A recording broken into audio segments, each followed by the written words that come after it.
Hello and welcome you all to UPSC unscripted.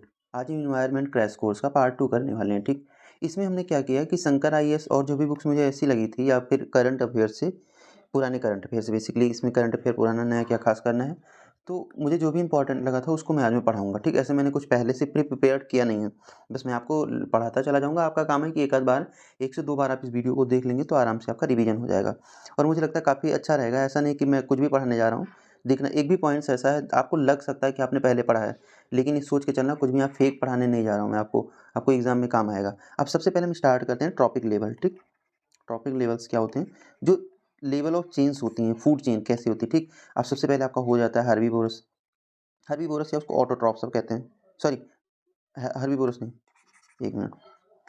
हाँ, आपका हो जाता है सबसे पहले प्लांट्स, लाइक प्राइमरी जो फूड चेन के मेन सोर्स है ना, या ऑटोट्रॉफ्स जिनको आप कहते हो, लाइक आपके क्या प्लांट्स हो गए या सर्टेन काइंड ऑफ बैक्टीरिया हो गए। ठीक, ये होते हैं आपके प्राइमरी फूड चेन। अब आपको मैं एग्जांपल देखिए, जैसे वो घास निकलती है, पेड़ पौधे हैं, तो ये क्या करते हैं, जो सन रेज से बनाते हैं, मतलब सूर्य के प्रकाश से फोटोसिंथेसिस के थ्रू अपना फूड प्रिपेयर करते हैं। ठीक, उनको हम प्राइमरी ऑटोट्रॉफ्स कहते हैं। क्या है कि ये फूड चेन में ऐसे हैं जिनको दूसरे लोग खाते हैं। ये अपनी सारे जो फूड की रिक्वायरमेंट्स होती हैं, कि वो क्या करते हैं कि सॉयल में वाटर होता है, soil plus water plus certain kinds of nutrients इसमें होता है, प्लस सनरेज, इनका यूज करके फोटोसिंथेसिस करके अपना फूड बनाते हैं और फिर बाकी लोगों के लिए हेल्प होता है। ठीक, क्योंकि इनकी ग्रोथ होती है। तो जैसे आपका आ जाएगा हर्बीवोरस, जो लोग बेसिकली मीट वगैरह नहीं खाते हैं, कॉर्निवोरस होते हैं, लाइक आपकी काऊ हो गई। ठीक, तो उनका फूड चेन आता है। अब दूसरे जो होते हैं ना, ये हर्बीवोरस बेसिकली प्राइमरी ऑटोट्रॉफ्स। दूसरा आपका आता है कंज्यूमर। ठीक, अब एक होता है माइक्रो, एक होता है मैक्रो। ठीक, अब कंज्यूमर्स में दो टाइप के होते हैं consumers, there are two types of consumers. एक होता है आपका माइक्रो और दूसरा होता है आपका मैक्रो। अब मैक्रो जो होता है, इसमें एक फूड चेन चलती है, और दूसरा जो माइक्रो होता है, इसमें दूसरी फूड चेन चलती है। एक एक करके हम डिस्कस करते चलते हैं। ठीक, आपका माइक्रो देख लीजिए, सबसे पहले आपका आएगा हर्बीवोरस। ठीक, हर्बीवोरस। अब हर्बीवोरस में आपको पता है कि कौन हो सकता है, तो हर्बीवोरस में जो घास वगैरह खाती हैं, प्लांट्स खाती हैं, लाइक गोट हो गई आपकी, काऊ हो गई आपकी। ठीक, अब यहाँ पे लायन तो डाल नहीं सकते हो ना, लायन क्या खाता है, मांस खाता है। आप जाओ एक बार कभी ट्राई करके देखो, उसके जो भी उसका एरिया होता है उसमें। ठीक, दूसरा आपका आता है कॉर्निवोरस। कॉर्निवोरस। ठीक, अब कॉर्निवोरस वो होता है जो प्लांट्स वगैरह नहीं खाता, ये चीज़ें नहीं खाएगा, प्लांट्स ग्रास, ये क्या खाएंगे, मीट वगैरह खाएंगे, लाइक हिरन को। ठीक, डियर हो गया आपका, शेर क्या खाता है, उसको देखो रोज उसको जहाँ भी रहता है कंजर्वेशन, जहाँ पे उसका है, तो वहाँ पे टाइगर रिजर्व वगैरह में मांस वगैरह उनको मिलती रहती है। ठीक, अब ये हो गया आपका दूसरा सिस्टम। तीसरा आता है आपका ओमनीवोरस। ओमनीवोरस क्या होता है, जैसे हम और आप। ठीक, अब जरूरी नहीं कि हम और आप में से हर कोई खाता ही हो मीट भी, तो इसमें क्या होता है कि आप प्लांट्स या फिर फूड भी खाते हो, ऐसा जो अनाज वगैरह होता है, प्लस में आप मीट वगैरह भी खाते हो। ठीक, मांसाहार भी खाते हो, जो दोनों खाते हैं। कहा जाता है कि मंकी नहीं, लेकिन कुछ मंकी जैसे होते हैं जो दोनों खाते हैं। ठीक, कुछ मंकी जैसे होते हैं, ह्यूमन हो गए। तो ये सारी चीज़ें आपकी, ये जो माइक्रो फॉर्म ऑफ कंज्यूमर होता है, इसमें आती हैं। और दूसरा जो आता है आपका, दूसरा आता है माइक्रो। माइक्रो में क्या होता है, डिकम्पोजर्स होते हैं इसमें। अब डिकम्पोजर्स कैसे होते हैं, तो माइक्रो में देखते हैं, माइक्रो फॉर्म ऑफ में जो होता है। अब इसमें क्या होता है कि इसको एक और नाम दिया जाता है। ठीक, इसको कहते हैं सेप्रोट्रॉफ्स। इसमें इसीलिए मैंने ऐसा कहा था कि ढूंढ ढूंढ के मैंने निकाला है। हो सकता है कभी कहीं ना माइक्रो लिखे ना वो ओमनीवोरस वगैरह लिखे, वो सेप्रोट्रॉफ्स लिख सकता है, सेप्रोट्रॉफ्स या ऑस्मोट्रॉफ्स, ऑस्मोट्रॉफ्स। ठीक, ये लिख सकता है। ये होते हैं डिकम्पोजर, डिकम्पोज करते हैं। जैसे सपोज करो कि कुछ प्लांट्स खेत में पड़े हैं, छोटे बहुत, जो खराब हो गए हैं, टूट के गिर गए हैं, या कोई एनिमल की डेथ हो गई है, तो उनको जो खा खा करके ना ख़त्म करते हैं, उन्हें कहते हैं डिकम्पोजर्स। अब इसमें कौन कौन से आते हैं, इसको बिल्कुल मैं कहीं पे भी इंग्लिश के बड़े बड़े वर्ड्स नहीं यूज करने वाला हूँ। मैं बिल्कुल लेमैन लैंग्वेज में आपको ज़मीन से जुड़ी हुई बातें बताऊंगा कि कैसे आप समझ सकते हो। जैसे पेड़ गिर गया, ठीक, और उसमें देखो छोटे छोटे कीड़े लग के, आप 2 साल छोड़ दो पेड़ को, अंदर से खोखला हो जाता है। एनिमल क्या होता है, एनिमल की डेथ हो गई, कहीं पे फेंक दे, देखो कैसे थोड़ा थोड़ा करके कीड़े उसको खा जाते हैं। ठीक, ये होते हैं माइक्रोफॉर्म ऑफ कंज्यूमर्स। ठीक, जिनको सेप्रोट्रॉप्स या ऑस्मोट्रॉप्स सब कहते हैं। इसमें क्या आता है आपका बैक्टीरिया, बैक्टीरिया आपका फंजाई। ठीक, अब इनको एनर्जी कैसे मिलती है, एनर्जी इनको तभी मिलेगी जब ये डिकम्पोज करेंगे, एनर्जी बाई डिकम्पोजिशन। ठीक, डिकम्पोज करके इनको मिलता है। ठीक, एनर्जी। ये हो गया आपका। अब एग्जाम्पल के लिए मैं आपको रख लेता हूँ, एग्जाम्पल के लिए जैसे अर्थवॉर्म। अर्थवॉर्म मैंने किसी पेपर में आपको पीवाईक्यू में डिस्कस करवाया, अर्थवॉर्म क्या होते हैं, सॉइल वगैरह में मिलते हैं। ठीक, ये एक टाइप के कीड़े होते हैं बहुत छोटे छोटे। दूसरा होता है आपका निमोटॉड्स, निमो, ये एग्जांपल बता रहा हूँ, बहुत सारे ऐसे हैं, निमोटॉड्स, ऑर्थोपॉड्स, ऑर्थोपॉड्स, ये नाम वगैरह थोड़ा सा आप ध्यान में रखें, अर्थवॉर्म, निमोटॉड्स, ऑर्थोपॉड्स, ये सब आ गए ना, वुडलाइस वगैरह, तो ये क्या है, तो काइंड ऑफ डिकम्पोजर्स है, माइक्रोफॉर्म ऑफ कंज्यूमर है, ना कि मैक्रोफॉर्म ऑफ कंज्यूमर्स, ठीक।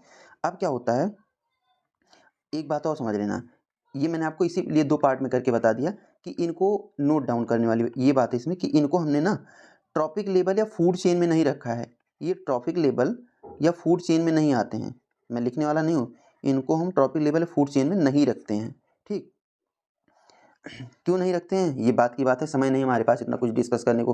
क्या है कि आपके लिए जो अच्छा होता है उसको आप मानते हो कि हाँ ये सही है, जो अच्छा नहीं होता उसको आप नहीं रखते चीज़ों को।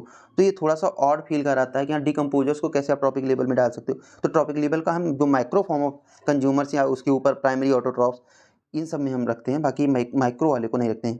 देखो माइक्रो माइक्रो मुझे लगता है दोनों एक ही जैसे प्रोनाउंस हो जाता है, ठीक। तो अब इसके बाद हम चलते हैं, इसके बाद मैं आपको बताता हूँ, नीश शायद आपने पढ़ ही रखा होगा, नीश क्या होता है। नीश बेसिकली वो होता है जहाँ पे जो बेसिकली स्पीसीज होती हैं ना, स्पीसीज होती हैं, नीश को ऐसे लिखते हैं NICHE, ठीक। स्पीसीज होती हैं लाइक जहाँ पे वो रहती हैं, हैबिटाट नीश कहते हैं उसको, ठीक। जहाँ पे वो रहेंगी उनको हैबिटाट नीश कहते हैं। जहाँ पे फूड वगैरह रखती हैं फिर डिकम्पोज करती हैं उनको हम कहते हैं फूड नीश। जहाँ पे फिजिकल या बाकी केमिकल एक्टिविटीज़ करती हैं उनको हम फिजिकल केमिकल नीश कहते हैं, ठीक। जहाँ पे वो रिप्रोडक्शन करती हैं, ठीक, रिप्रोडक्शन करती हैं उनको हम रिप्रोडक्शन वाली नीश कहते हैं, ठीक। अब इसमें क्या होता है कि ये क्यों नीश का कॉन्सेप्ट क्यों आता है, क्योंकि जो अलग अलग इनकी नीश होती है ना, हैबिटाट होता है, एक नीश होता है। देखो हैबिटाट जो होता है, सपोज करो मैं आपको बताता हूँ, 2 आपके ए हो गया, बी हो गया, ठीक। अब क्या है कि इसका रूम दूसरा है, इसका रूम दूसरा है, ठीक। आप दोनों लोगों के रूम अलग अलग हैं, ठीक। यहाँ पे आप खाते हो, रहते हो, सोते हो, सारे काम करते हो। स्कूल आपका एक है ना, तो मतलब ये हैबिटाट है जहाँ पे बहुत सारे हैं। हैबिटाट जो होता है स्पीसीज शेयर करती हैं, लेकिन जो नीश होता है इनका अपना अपना प्राइवेट प्लेस होता है, ठीक। ये याद रखना, नीश जो होता है इनका प्राइवेट प्लेस होता है और हैबिटाट जो होता है वो शेयर्ड होता है दोनों के बीच में।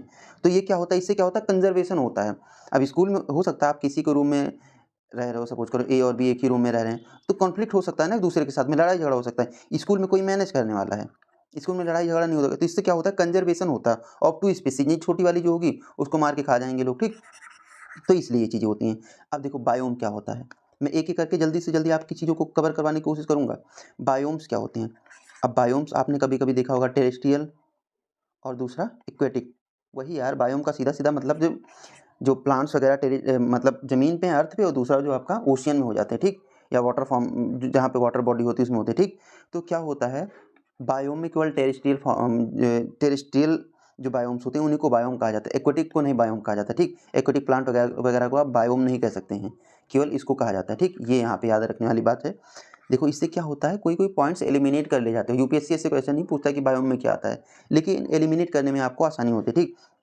अब बायोम्स अलग अलग बायोम्स होते हैं, जैसे टुंड्रा हो गया, टुंड्रा क्षेत्र आपका हो गया, ठीक। टुंड्रा रीजन में, तो टुंड्रा में क्या क्या है, कुछ यूपीएससी ने पिछले सालों में क्वेश्चन ऐसे पूछे जिन्हें ज़रूरत है हमें जानने की। अब ये जो टुंड्रा रीजन होता है वो डिवाइड ऑफ ट्री होता है, ठीक। सॉरी, डिवाइड ऑफ ट्री होता है, यहाँ पे ट्री नहीं होता है, ठीक। दूसरा यहाँ पे लाइकेन मॉस होते हैं, लाइकेन एंड मॉस, मैंने आपको पढ़ाया 2022 में क्वेश्चन आया हुआ था, ठीक। सेज होते हैं, टाइप की घास है, ठीक। इसके साथ में और यहाँ पे क्या होता है, इसके साथ में यहाँ पे होता है आपका एम्फीबियन एंड रेप्टाइल, ठीक। अब ये दोनों जो हैं आपके ना, ये यहाँ पे नहीं होते हैं, ठीक। एम्फीबियन मतलब जो ज़मीन पे भी रहे और पानी में भी चले, तो भैया दोनों का डिफरेंस काफ़ी देख लो। अब एक तरफ आप बर्फ़ पे हो, दूसरी तरफ वाटर, दोनों की जो टेम्परेचर है काफ़ी डिफरेंस होगा। और ये नॉर्मल एरिया में होता है कि आप ट्रॉपिकल रीजन में रह सकते हो, जो वाटर में भी जो वाटर का टेम्परेचर है उसमें बहुत ज़्यादा कोई डिफरेंस नहीं है कंपेयर टू लैंड टेम्परेचर जो होता है, ठीक। तो ऐसी चीज़ें यहीं पे होती हैं। तो यहाँ पे एम्फीबियन और रेप्टाइल नहीं मिलते हैं। कुछ ऐसे पॉइंट्स मैं इसीलिए ढूंढ के ले आऊँ आपके लिए जो काम आ सके, ठीक। दूसरा अभी थोड़ा बहुत और टुंड्रा वगैरह रीजन के बारे में बताना है मुझे। बाकी टेम्परेट डेसिडियस फॉरेस्ट और कई सारे थे जो मुझे सही लगा, बस मैंने उसी को बताया। टेम्परेट जो डेसिडियस फॉरेस्ट होते हैं ना, पूरे भारत में, सॉरी पूरे वर्ल्ड के जो मोस्ट प्रोड्यूसिंग एरियाज हैं, मोस्ट प्रोड्यूसिंग मतलब जहाँ पे खेती वगैरह बाकी प्लांट वगैरह अच्छे से होते हैं ना, जहाँ काफ़ी फर्टाइल एरिया है, इनको मोस्ट प्रोड्यूसिंग एरिया के उसमें रखा जाता है लिस्ट में। तीसरा आता है आपका ट्रॉपिकल रेन फॉरेस्ट, ठीक। अब ये क्या है, ये टोटल जो लैंड कवर करता है ना 7% of total land of the world, ठीक। और दूसरा क्या है 40% of world plants and animals. ये 7% का लैंड जो है पूरी दुनिया का 7% का लैंड, लगभग 40% की दुनिया के प्लांट्स और एनिमल्स यहाँ पे रहते हैं। मतलब यहाँ पे स्पीसीज रिचनेस होती है, ठीक। अभी वो भी आगे बताऊंगा स्पीसीज रिचनेस, स्पीसीज इवननेस क्या होता है। मतलब ये आप सोच के चलो कि जो स्पीसीज की डाइवर्सिफिकेशन है, डाइवर्स काइंड्स ऑफ स्पीसीज यहाँ पे आपको मिलते हैं, ठीक। तो ये याद करना, ये तीसरा पॉइंट जो मैंने आपको बताया बहुत जरूरी है। 7% लैंड, 40% प्लांट्स एंड एनिमल। अब आपको हो सकता है थोड़ा समझ ना आए कि क्यों पढ़ा रहा हूँ मैं, आपको एग्जाम में आसानी से समझ आ जाएगा क्या है। अब आपका होता है ग्रेजिंग फूड चेन्स क्या होती है, ठीक।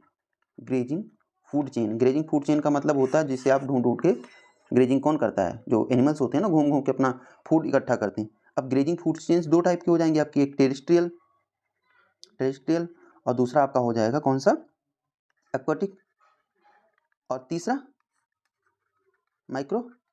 अभी तीनों के बारे में थोड़ा थोड़ा करके अच्छे से बताएंगे। टेरेस्ट्रियल को देख लेते हैं। आपकी टेरेस्ट्रियल क्या कह रहा है, टेरेस्ट्रियल में सबसे नीचे कौन सा होता है, देखो जमीन पे सबसे पहले प्लांट होता है। प्लांट को कौन खाता है, प्लांट की डेथ हो जाए या वैसे भी, तो अभी मैंने उस दिन आपको बताया था ऐसे कुछ बना के कि ऐसे कुछ होता है कैटरपिलर, ऐसे ऐसे ऐसे ऐसे करके, ठीक। कैटरपिलर खाता है प्लांट को, ठीक।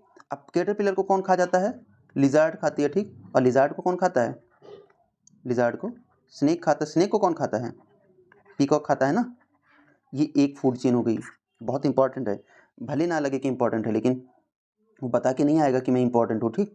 दूसरा आपका जो होता है इक्वेटिक रीजन में, सबसे पहले जो यहाँ पे जिसको प्लांट कहते हो ना उसको, वहाँ पे उसको फाइटोप्लैंक्टन कहते हैं। जो छोटे छोटे प्लांट्स होते हैं प्लैंक्टन कहते हैं, ठीक। फाइटोप्लैंक्टन, फाइटोप्लैंक्टन को कौन खाएगा, तो जो जू प्लैंक्टन्स होते हैं, जू प्लैंक्टन्स, ठीक। Like crustacean. अभी मैं आपको ये भी बताऊंगा जो एक्वेटिक सिस्टम वाले को, क्योंकि इस पे यूपीएससी क्वेश्चन पूछती रहती है। तो फाइटोप्लैंक्टन की कैटेगरी में क्या क्या आते हैं, लाइक डायटम्स आते हैं आपका, ठीक।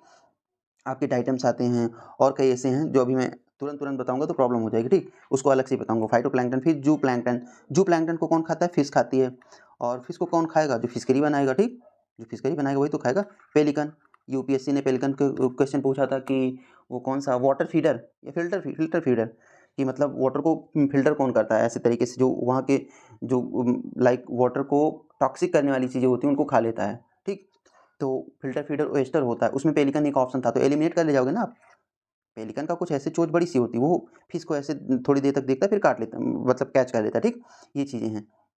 इसीलिए मैं आपको कह रहा हूँ कि जो भी पढ़ा रहा हूँ इसमें कुछ भी ऐसा नहीं कि फेक पढ़ा रहा हूँ। आपको बड़ी आसानी से चीज़ें समझ आएंगी कितना इंपॉर्टेंट है कितना नहीं है, ठीक। तो अगला देखते हैं माइक्रो वाले में, ठीक।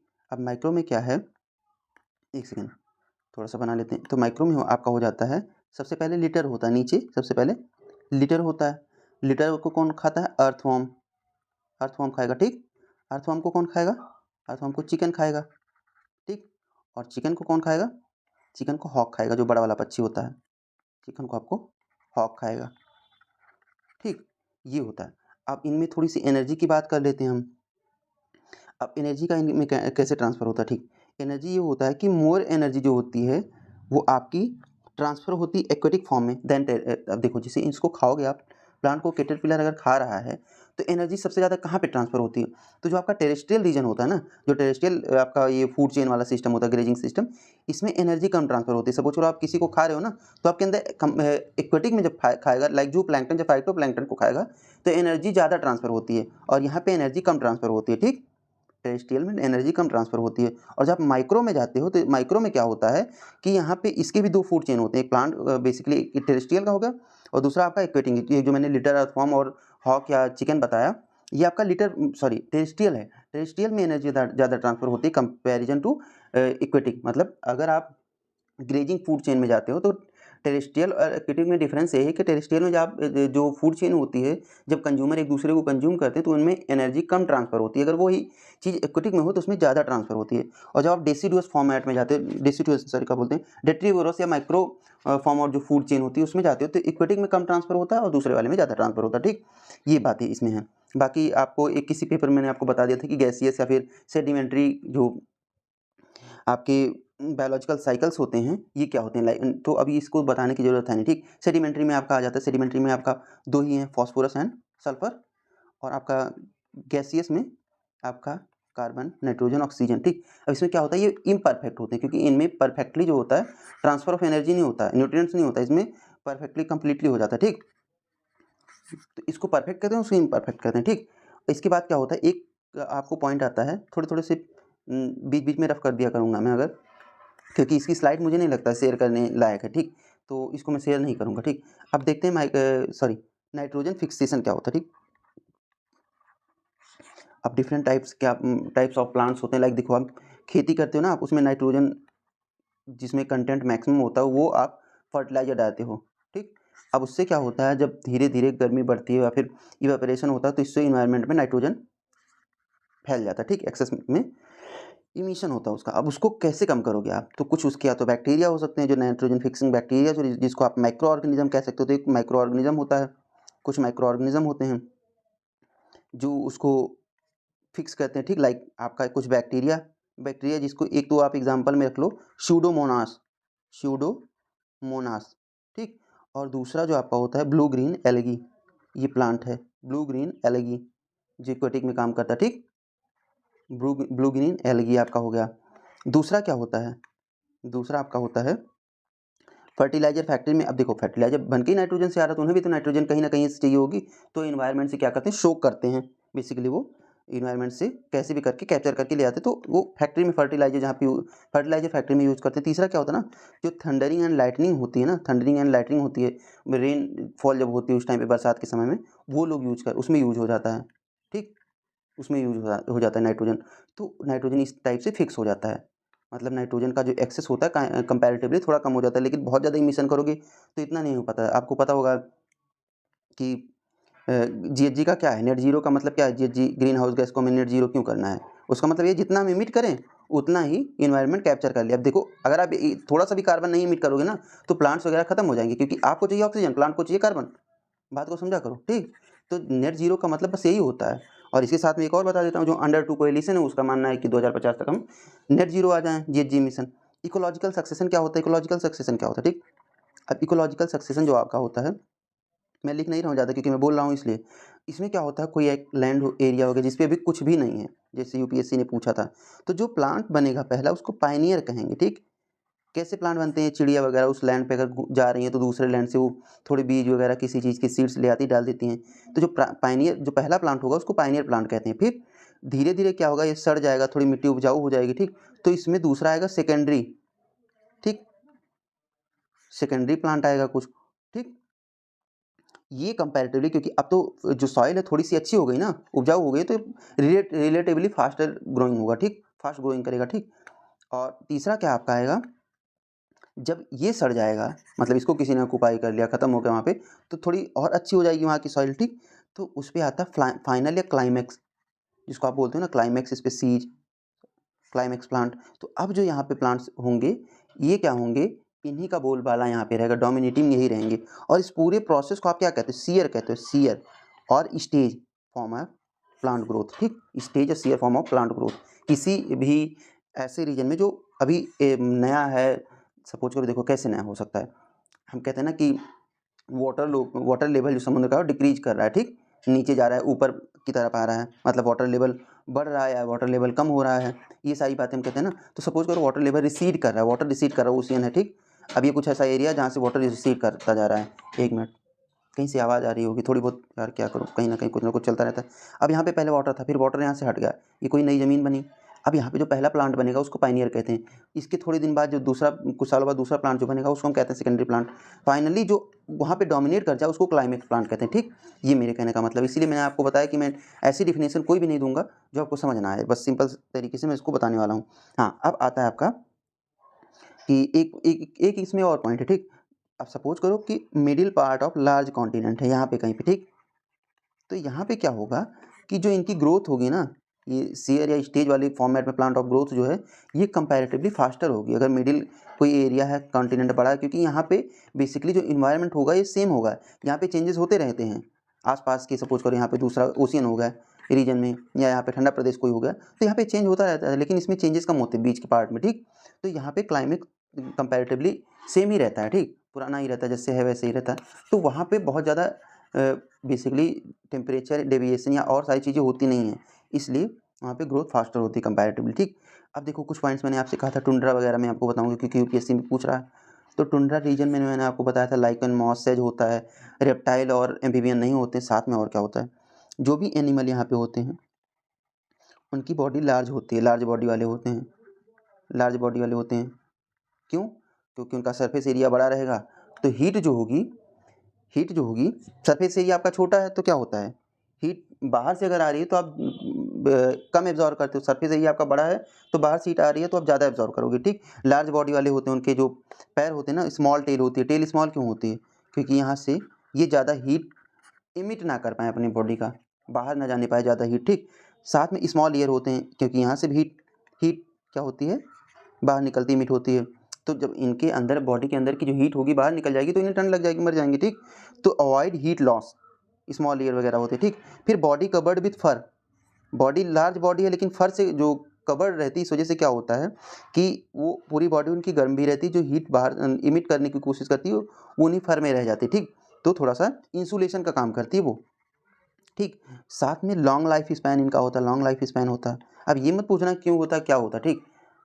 ये नेचर है, नेचर की बातें पूछी नहीं जाती, ठीक। अब दूसरा आपका क्या होगा, लॉन्ग लाइफ स्पैन लाइक 150 से 300 साल अलग अलग।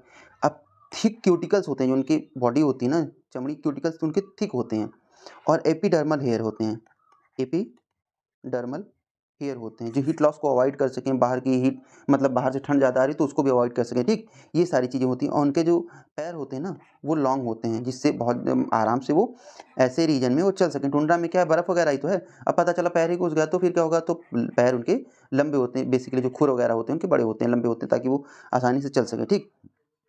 ये हो गया। अब इसके बाद हम आते हैं आपका कोल्ड डेजर्ट। तो आपका इंडिया में पता ही होगा, जो लद्दाख, लेह, कश्मीर वैली या फिर स्पीति वैली, यहाँ सब पे आपका कोल्ड डेजर्ट पाया जाता है। बाकी दूसरा वाला डेजर्ट तो आप जानते ही हो, राजस्थान था, थर्ड डेजर्ट जो राजस्थान और पाकिस्तान मिला के बनता है, ठीक। अब अगले ऑप्शन बेसिकली अगले पॉइंट की तरफ चलते हैं। अगर आपसे कभी पूछ ले कि फॉरेस्ट कवर कहाँ पे कैसा है, ठीक, तो एक आपकी रिपोर्ट वगैरह जो आती है वो आती है, लेकिन अगर ये पूछ ले कि परसेंटेज में ना पूछे, अगर लैंड एरिया के हिसाब से मैक्सिमम पूछ ले तो सबसे ज़्यादा आपका एमपी में है, फिर अरुणाचल प्रदेश में आपका, ठीक, फिर आपका छत्तीसगढ़ में है, फिर उड़ीसा में है, फिर आपका महाराष्ट्र में, ठीक। इसको कुछ ऐसे करके आप याद कर सकते हो, मैकॉम। मैकॉम में इसका मतलब ये होगा आपके लैंड एरिया के हिसाब से, ना कि परसेंटेज में। अब लैंड अगर आपके पास 10 हेक्टेयर है और उसके 3 हेक्टेयर में वो है आपका क्या कहते हैं, केवल 3 हेक्टेयर में क्या है, फॉरेस्ट है, तो आपका 30% हो गया ना। और सपोज करो आपके पास 100 हेक्टेयर लैंड है और उसके 30 एकड़ में 30 हेक्टेयर में अगर वो है क्या कहते हैं फॉरेस्ट, तो आपका परसेंटेज में वो भी 30% बना ना, तो दोनों इक्वल कैसे हो जाएंगे, 3 हेक्टेयर 30 हेक्टेयर, तो लैंड फॉर्मेट में आप देखो कि ये ज़्यादा है, ठीक। अगला चलते हैं।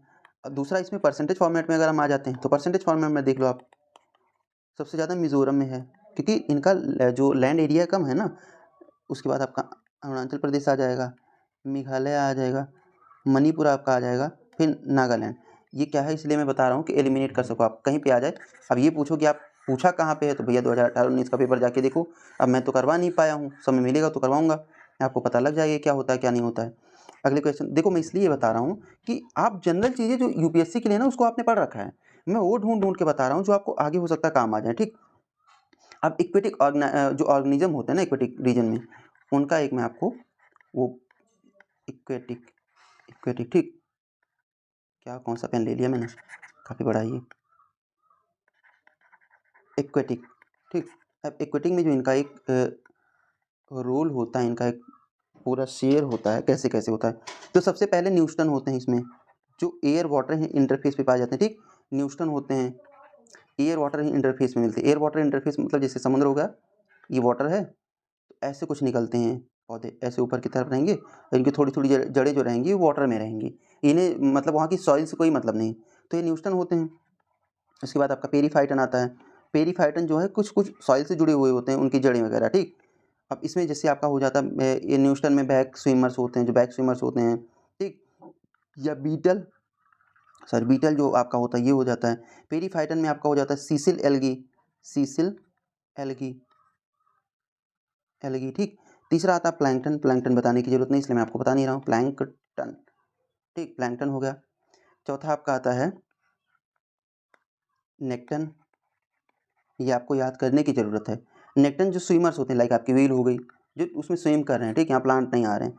बेंथोस कुछ ऐसे जीव या फिर पौधे जो बहुत नीचे जाके, अब बेंथोस का मतलब ये होगा जो बॉटम ऑफ वाटर मास में मिलते हैं, ठीक, बॉटम ऑफ वाटर मास, ठीक, नीचे मिलते हैं। अब इसका मतलब इन्हें ऑक्सीजन की ज़रूरत या सन रेज की ज़रूरत नहीं होती है, ठीक, ये अपना काम अंदर ही अंदर कर लेते हैं कैसे भी। जो भी वहाँ पे वाटर में न्यूट्रिएंट्स मिल रहे हैं, इनमें ऑक्सीजन और कार्बन की ज़रूरत नहीं है, ठीक। जो भी डिजॉल्व ऑक्सीजन है वाटर में उतनी नीचे तो कुछ मिलती नहीं है, जो भी उनको मिलता है उससे वो अपना काम चला लेते हैं, ठीक। क्योंकि दो टाइप के जोन्स होते हैं, जोन्स मैं आपको बता देता हूँ, वो भी आपको पता होगा लेकिन बता ही देता हूँ। दो टाइप के जोन्स होते हैं, एक होता है आपका फोटिक जोन, सॉरी ऐसे करके बता दें, एक होता है फोटिक जोन, दूसरा होता है अपफोटिक जोन। जहाँ पे सनरेज जहाँ तक पहुँचते हैं और प्लांट वगैरह अपना फूड, देखो प्लांट वहाँ पे फूड बनाएंगे तो वो ऑक्सीजन रिलीज करेंगे, तो dissolve content of oxygen in the water increase होता है, जिससे वहाँ पे जो और एनिमल या फ्लोरा एंड फाउनाज हैं उनको रहने में आसानी होती है। अफोटिक जोन वो होता है जहाँ पे सनरेज नहीं पहुँचती, तो बाकी जो आपका नेक्टन और बेंथोस है ये अफोटिक जोन में आते हैं। ब्लू व्हेल को देखो आप, डॉल्फिन जो होती है बार बार ऊपर आती है सांस लेने के लिए हर 30-40 सेकंड में, क्योंकि वाटर में उसको उतनी ऑक्सीजन नहीं मिल रही है ना, तो उनका एक वो फीचर हो गया उनका कि ये बाहर निकल के सांस लेती हैं, ठीक। अब दोनों मैंने आपको बता दिया कि वो उसका लिमिटिंग फैक्टर क्या होगा, अगर देखना चाहो आप तो वाटर का लिमिटिंग फैक्टर हो गई बेसिकली सनलाइट, और इस पे क्या होता है टेम्परेचर होता है लिमिटिंग फैक्टर। जिस हिसाब से जहाँ का टेम्परेचर होगा वहाँ का प्लांट वैसा होगा, ठीक। कोल्ड रीजन टुंड्रा तो वहाँ का प्लांट वैसा। बेसिकली आप ट्रॉपिकल में आ जाओ तो वाटर ज़्यादा, रेनफॉल ज़्यादा और टेम्परेचर भी ज़्यादा, तो उस हिसाब से वहाँ का प्लांट हेलियोफाइटस वगैरह होते हैं। हेलियोफाइटस अभी भी बताऊंगा, हेलियोफाइटस स्कायोफाइटस एंड जियोट्रॉपिज्म क्या होता है, ठीक। इसलिए मैं आपको कह रहा हूँ कि ये सब कुछ कुछ चीज़ें ऐसी हैं जो आपको पढ़ना है, मैं कुछ भी ऐसे ढूंढ के नहीं ले आया हूँ, जो इंपॉर्टेंट मुझे लगा वही ले आया हूँ। अब कोरल रीफ वगैरह के बारे में आपको ज़्यादातर पता ही होगा, लेकिन कुछ पॉइंट्स नए हैं, ठीक। कोरल के बारे में आपको बता देता हूँ। देखो दो टाइप के होते हैं, एक कोल्ड वाटर होते हैं और दूसरा होता है वार्म वाटर। अब वार्म वाटर आपका कहाँ पे मिलता है, तो आपको एक तो पता होगा great barrier reef Australia, basically आप इसको इंडोनेशिया और ऑस्ट्रेलिया मलेशिया इन पे जोड़ दो ना, आपका अंडमान निकोबार लक्षद्वीप तो यहाँ पे मिल जाता है, ठीक, वार्म वाटर। और दूसरा basically 30 degree north and 30 degree south, आप देख लो ना दूसरी साइड में मिलेगा 30 डिग्री नॉर्थ 30 डिग्री साउथ। अब उसके ऊपर आपका कोल्ड वाटर मिलेगा ऑल द एल्टीट्यूड्स में। कोल्ड वाटर में दो टाइप का हो सकता है, एक तो डीप जा करके ओशियन वाटर में डीप जाके मिले, और दूसरा एल्टीट्यूड जो होता है 30 डिग्री से ऊपर 60 डिग्री से ऊपर, यहाँ सब जो मिलता है इन्हें कोल्ड वाटर कहते हैं, ठीक। तो क्या होता है, जो आप ग्रोथ देखोगे क्योंकि वार्म वाटर जहाँ पे ज़्यादा होगा, वार्म वाटर में इनकी ग्रोथ ज़्यादा होती है कंपैरिजन टू कोल्ड वाटर, क्योंकि डिजॉल्व ऑक्सीजन कंटेंट चाहिए होता है उन्हें, बेसिकली डिजॉल्व ऑक्सीजन चाहिए और थोड़ी सी हीट चाहिए भोजन बनाने के लिए, तो जिससे ग्रोथ उनकी ज़्यादा होगी, ठीक। बात समझ रहे हो ना आप, ये चीज़ें होती हैं। बाकी अलग अलग कुछ रिसर्च वगैरह अलग अलग पॉइंट्स कहते हैं, जैसे कहते हैं कि जो वार्म वाटर होता है, अब ये तो सही पॉइंट है रिसर्च का नहीं, कि वार्म वाटर जो वार्म वाटर की कोरल रीफ्स होते हैं उन्हें सनलाइट की ज़रूरत होती है, तो इसीलिए तो वार्म वाटर के हैं ना वो, इसी वही तो मैं बता रहा हूँ कि कोल्ड वाले को नीड नहीं होती है कि सनलाइट मिले उन्हें। और बाकी मेजॉरिटी ऑफ ये भी पूछता है मेजॉरिटी कोरल रीफ कहाँ पे मिलते हैं, ट्रॉपिकल एंड सब ट्रॉपिकल में मिलेंगे, tropical and sub tropical area में, ठीक। अब इसमें कुछ रिसर्च ऐसी हैं, like United Nation environment program की एक रिसर्च थी, वो कहता है कि कोरल जो कोल्ड वाटर रीफ्स हैं उनका नंबर जो है वार्म से ज़्यादा है। जरूरी नहीं क्योंकि यूपीएससी पूछेगा नहीं, बस मैंने आपको बता दिया कि आपको ये रहे, कोई ये कहते कि कोल्ड वाटर रीफ्स कुछ होती नहीं है, तो ऐसा नहीं है, ठीक, होती हैं। बाकी इंडिया में कुछ पॉइंट्स आप नोट डाउन कर लो कि इंडिया में सबसे ज़्यादा कोरल रीफ अंडमान निकोबार, फिर लक्षद्वीप, फिर आपकी गल्फ ऑफ मन्नार, फिर आपका कच्छ रीजन, ठीक। अब आप सुंदरबन वगैरह में नहीं होता, ठीक। ये 4 रीजन है, आप नोट डाउन कर लो, काम आएगा, ठीक। अब इसके बाद कुछ और सोर्सेज की तरफ चलते हैं। और सोर्सेज में मुझे क्या लगता है कि आपको देखना चाहिए, देखो दो टाइप के एयर क्वालिटी इंडेक्स होते हैं, एक तो आपका एयर क्वालिटी इंडेक्स आप AQI होता ही है, जिसमें 8 AQI आपका होता ही है, जिसमें कुछ 8 आपके गैसेस वगैरह रखी गई हैं जिन्हें आप मानते हो, जिसमें SO2, NO2, PM2.0, PM10 और कुछ NH3 और NH3 हो गई आपकी 1 2 2 4 NH3, और फॉस्फोरस का शायद कुछ एक है, 2 और 3 है, ठीक। ये हो जाती हैं। और जो आपका एक होता दूसरा, अभी मैं आपको AQI का बता देता हूँ, ठीक, कि मुझे इसमें 12 होते हैं, ठीक। इसमें आपके जो एयर क्वालिटी इंडेक्स के 8 होते हैं वो तो होते ही होते हैं, 4 और होते हैं, एक आपका बेंजीन, दूसरा आपका बेंजोपायरिन, तीसरा आर्सेनिक और चौथा आपका होता है निकेल, ठीक। ये आपका इसमें आ जाता है निकेल। और जो एयर क्वालिटी इंडेक्स का होता है इसमें, मैं आपको 1 मिनट बताता हूँ, तो एयर क्वालिटी इंडेक्स में 8 जो होते हैं उसमें से मैंने 4-5 आपको बता दिया, 1-2 मुझे याद नहीं आ रहा है, मैंने नोट डाउन करके रखा नहीं है, तो आप उसको जाके देख लेना, ये काम आप कर लेना, ठीक। उसके बाद अगले की तरफ हम चलते हैं और क्या देख सकते हैं, तो आगे अगर देखें तो biological oxygen demand and chemical oxygen demand क्या होता है, ठीक। तो 2 टाइप से इसको ऑक्सीजन की जो डिमांड होती है वाटर में, 2 टाइप से इनको देखा जाता है, ठीक। एक होता है आपका बायोलॉजिकल ऑक्सीजन डिमांड, BOD, मतलब वाटर में कितना ऑक्सीजन है और किसी भी चीज़ को डिकम्पोज करने के लिए जो वहाँ पे बेसिकली जो भी स्पीसी है जो इसको डिकम्पोज करने उसको कितना वाटर ऑक्सीजन चाहिए, ठीक। तो इस ये जानने के लिए, और क्यों किसको डिकम्पोज करती है, केवल बायोडिग्रेडेबल, जो बायोडिग्रेडेबल होता है, जो माइक्रो ऑर्गेनिज्म जो बायोडिग्रेडेबल या ऑर्गेनिक जो भी हैं उनको डिग्रेड कर रहे हैं ना, उन माइक्रो ऑर्गेनिज्म को कितनी ऑक्सीजन की डिमांड है, ये होता है bio oxygen demand, biological oxygen demand, ठीक। और दूसरा होता है दूसरा होता है क्या, COD, इसमें ऑर्गेनिक ही होता है, ठीक। जो ऑर्गेनिक कंटेंट्स होते हैं उन्हीं को डिग्रेड किया जाता है, लेकिन उसमें क्या होता है जो बायोडिग्रेडेबल हो उन्हें भी और नॉन बायोडिग्रेडेबल हो उन्हें दोनों को भी डिग्रेड करने की कोशिश यहाँ के माइक्रो ऑर्गेनिजम्स जो होते हैं वो करते हैं। तो 2 टाइप्स में इन्हें जाना जाता है, बायोडिग्रेडेबल ऑक्सीजन डिमांड एंड और केमिकल ऑक्सीजन डिमांड, ठीक। 2 टाइप के होते हैं। बायोडिग्रेडेबल ऑक्सीजन डिमांड में क्या होता है, जो बायोडिग्रेड करने के लिए माइक्रो ऑर्गेनिज्म होते हैं, ऑर्गेनिक मैटर्स को बायोडिग्रेडेड करने के लिए उनको कितनी ऑक्सीजन की डिमांड है, और दूसरी तरफ वो माइक्रो ऑर्गेनिज्म जिन्हों किसी भी बायोडिग्रेडेबल और नॉन बायोडिग्रेडेबल कंटेंट को डिग्रेड करने के लिए कितनी ऑक्सीजन की डिमांड है, ये चीज़ें रखी जाती हैं। बाकी उसके बाद ऑयल स्पिल का कभी कभी कॉन्सेप्ट आ जाता है, जो समुद्र में ऑयल स्पिल्स हो जाती है ना, तो उनको कैसे वहाँ से हम रिमूव करें, नहीं तो भाई ऊपर एक लेयर बन जाती है, तो वो भी एक काइंड ऑफ अफोटिक जोन हो जाता है ना, क्योंकि फोटोसिंथेसिस वहाँ पे हो नहीं पाता, तो कैसे कैसे, तो कुछ अलग अलग ब्रिगोली मेथड्स होते हैं, ठीक, जिसमें कुछ माइक्रो ऑर्गेनिज्म का यूज करते हैं, ब्रिगोली, ऑयल जेपर्स इनको यूज करके हटा देते हैं वहाँ पे। बाकी कुछ माइक्रो ऑर्गेनिज्म को डाल दिया जाता है जो ऑयल को वहाँ पे डिग्रेड करके, मतलब वहाँ से उनका यूज करके दूसरे फॉर्मेट में चेंज करके उसी में छोड़ देते हैं, जो नुकसानदायक नहीं होता उन सारी चीज़ों के लिए, ठीक। ये इसमें मैंने आपको पहले भी बताया कि मैं बहुत ये नहीं बताने वाला हूँ कि पूरा केमिस्ट्री उसकी बता दूँ, बहुत थीमेटिक फॉर्म में बता दूँ, बिल्कुल नेम एंड लैंग्वेज में आप समझ जाओ उतने में ही बताऊँगा मैं आपको। बाकी इसके बाद आपका थोड़ा बहुत आता है हाइड्रोजन, टाइप्स ऑफ हाइड्रोजन क्या होते हैं। तो hydrogen, there are 4 types of hydrogen, ठीक। एक तो आपका ग्रीन वाला चल ही रहा है, उसके साथ में इससे पहले जो होता था ग्रे हाइड्रोजन हम कहते थे, ग्रे में क्या होता है कि मीथेन का आप यूज करते हो, मीथेन से आप हाइड्रोजन बनाते हो, और जो एमिशन होता है ना CO2 का, वो आप इन्वायरमेंट में इमिट कर देते हो, मतलब मीथेन का यूज करके आपने हाइड्रोजन बनाया और बाकी चीज़ों को इमिट कर दिया, तो वो हो गया आपका ग्रे। लेकिन अगर आपने इसमें जो कार्बन है उसको कैप्चर कर लिया तो आपका हो जाता है ब्लू।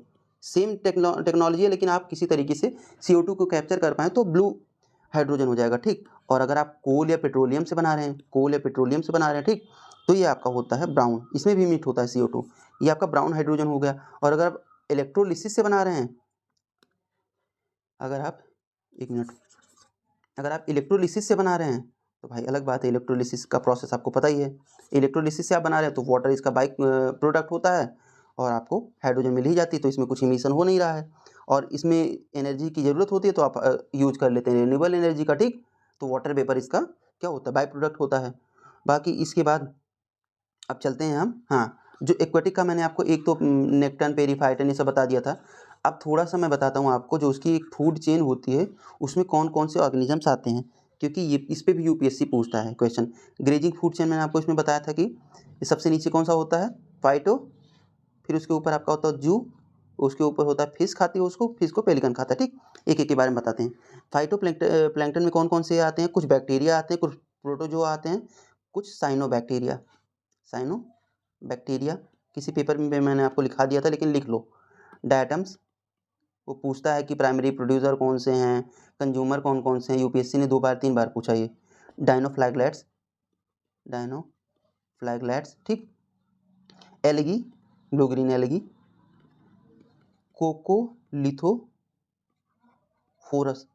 कोकोलिथोफोरस, ये आपके फाइटोप्लैंक्टन्स होते हैं। जू प्लैंक्टन में आपका क्रस्टेशियन, ठीक, जायंट जेलीफिश पूछा था उसमें कि किसी पेपर में, ठीक, मैंने आपको सॉल्व कराया है। मैंने आपको पहले बताया फेक चीज़ें कुछ भी नहीं पढ़ाऊंगा, बाकी आपका फिश तो है ही, पेलिकन तो है ही, तो ये केवल 2 इंपॉर्टेंट हैं, ठीक। क्रस्टेशियन, जायंट जेलीफिश आपका जू प्लैंकटन है और बाकी आपके ये फाइटोप्लैंक्टन्स में आते हैं। ये यूपीएससी ने पूछा हुआ है, कभी भी पूछ सकती है, उसका कोई भरोसा है नहीं। एक मैं आपको शॉर्ट वीडियो देने वाला हूँ, वैसे तो मैं ये सारी चीज़ें करता नहीं हूँ कि मैं उसमें बताऊँ आपको कि देखो यूपीएससी यहाँ से पीवाईक्यू से पूछा है। मुझे इन चीज़ों पे कि कोई क्वेश्चन उठा लूँ और उसमें कोई एक ऑप्शन दिया हो ना और वहाँ से कोई क्वेश्चन बन गया हो तो मुझे थोड़ा भरोसा कम है, क्योंकि क्या होता है कि ज़रूरी नहीं कि इतना आप पढ़ो। मैं आपको एक तरीका बताता हूँ। एक क्वेश्चन आया हुआ था 2022 में, कुछ डैम या प्रोजेक्ट दिया गया था, इंदिरा सागर, गांधी सागर, घटप्रभा और एक कुछ और ऑप्शन करके था, कहाँ-कहाँ पे हैं, ठीक? और पहले किसी यूपीएससी ने पूछ रखा था कि 2010 के पेपर में शायद गांधी सागर के बारे में पूछा था, एक और कोई ऑप्शन था। तो अगर उन ऑप्शन को आप डिटेल एनालिसिस करते ना, तो आपको मैक्सिमम पॉइंट्स यहाँ पे मिल जाते, क्योंकि 2023 का पेपर है, शायद 2022 का था, लेकिन ये था only one pair, 2 pair, 3 pair, तो आपको चारों जानने की ज़रूरत थी। तो इसको मैं इसलिए नहीं कहता हूँ कि ये नहीं पीवाईक्यू का है, क्योंकि आपको तो पता भी नहीं है, आप पीवाईक्यू पढ़ के भी वहाँ फ्रस्ट्रेट हो जाते हो कि भैया 2 तो मैंने पढ़ लिया था, इतना डीप जाके पढ़ा था। अभी एक गैंडीकोटा कैनियन आया था ना, किसी 2022-23 में किसी में, गैंडीकोटा कैनियन। पेन्नार रिवर 4 बार आ चुकी है पहले पीवाईक्यू में, और मैंने आपको कहा कि डिटेल एनालिसिस होना चाहिए किसी भी पेपर का आपके पास। मैं करवाऊँगा, बाकी का भी करवाऊँगा। अभी 5 साल का करवाया हूँ, अगर हो सकेगा 1-2 साल का 2025 वालों के लिए करवा दूँगा, बाकी 2026 वालों के लिए बाकी सारे पेपर का मैं करवा के छोड़ूँगा, कुछ छूटेगा नहीं उसमें आपका, ठीक?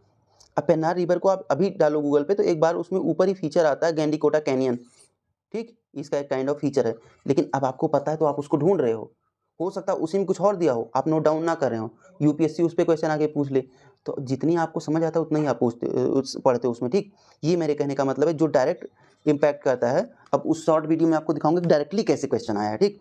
बस उन्हीं को मैं मानता हूँ, बाकी आपका नॉलेज अच्छा है, पीवाईक्यू पढ़ोगे तो उससे काफ़ी बहुत ज़्यादा प्रॉब्लम सॉल्व हो जाती हैं आपकी, ठीक? इसके बाद चलते हैं कुछ और, लाइक आपका सिल्वीकल्चर क्या होता है, तो फॉरेस्ट ट्रीज में आप ग्रो करते हो। ओलेरीकल्चर में वेजिटेबल, ये मुझे लगता है आपने किया होगा, ठीक? शंकर आईएससी पीछे से दिया होता है। सिल्वीकल्चर में फॉरेस्ट्री होता है, ओलेरीकल्चर में आपका वेजिटेबल ग्रोइंग होता है, एपीकल्चर में आप हनी बीज का वो करते हो। इंटर क्रॉपिंग क्या होता है? इंटर क्रॉपिंग में क्या होता है, एक बेस क्रॉप होता है, उसके साथ में आप दूसरी क्रॉप डालते हो, ठीक? दूसरी क्रॉप को, जैसे मैंने देखा कई जगहों पे ना, गन्ने की खेती होती है, बीच में उड़द डाल देते हैं, बेस क्रॉप उनकी गन्ना होगी, बीच में उड़द, 2 महीने 3 महीने बाद काट लेंगे, फिर गन्ने के लिए उसमें खाद के तरीके से भी वो काम करेगा जो उड़द का बाकी का पौधा होगा, और साथ में 2 टाइप की खेती भी होगी।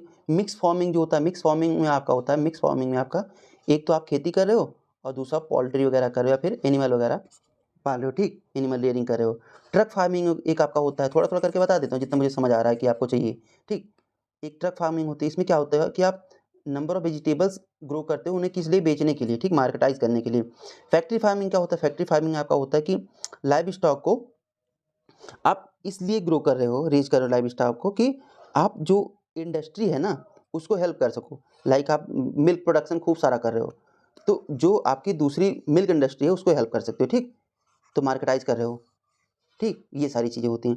बाकी और तो कुछ लग नहीं रहा है। कुछ स्पीशीज़ रह गई हैं जिन्हें मैं आपको पढ़ाऊँगा। क्यों पढ़ाऊँगा? क्योंकि वो थोड़ा-सा उसकी भी पिक, वो उसको स्लाइड फॉर्मेट में पढ़ाऊँगा, क्योंकि उसकी पिक की ज़रूरत है आपको, जिससे आपको आसानी से समझ आ जाए, ठीक?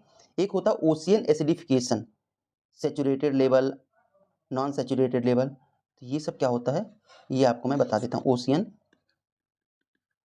एसिडिफ़िकेशन, ठीक? ये क्या होता है? ओशियन एसिडिफ़िकेशन क्या होता है, ठीक? इसको देखते हैं। तो देखो, किसी भी चीज़ का एसिडिफ़िकेशन का ये मतलब होता है पीएच लेवल उसका 7 से नीचे आ जाए, ठीक? यहाँ पे आपका एसिडिक होता है, यहाँ पे आपका बेस होता है, ठीक? और आपका अगर इधर जा रहा है तो ये आपका क्या होता है? सॉल्ट वगैरह, जिसको आप न्यूट्रल मान सकते हो, ठीक? ये होता है। तो एसिडिफिकेशन का मतलब हो गया कि पीएच लेवल उसका बढ़ता जा रहा है। पीएच लेवल क्यों बढ़ रहा है? क्योंकि CO2 जो उसमें डिज़ोल्व हो रहा है वाटर में ना, आप कहते हो ना कि ओशियन कार्बन कैप्चरिंग कर ले, खूब सारा प्लांट वगैरह उसमें हो जाए, ठीक? तो आपका जो लैंड है ना, जो सॉइल है, उसके अंदर में हो सकता है माइक्रो ऑर्गेनिजम्स होते हों, जिनको आप देख नहीं पा रहे हो, तो इसमें इतना फील ना होता हो कि नुकसान होगा।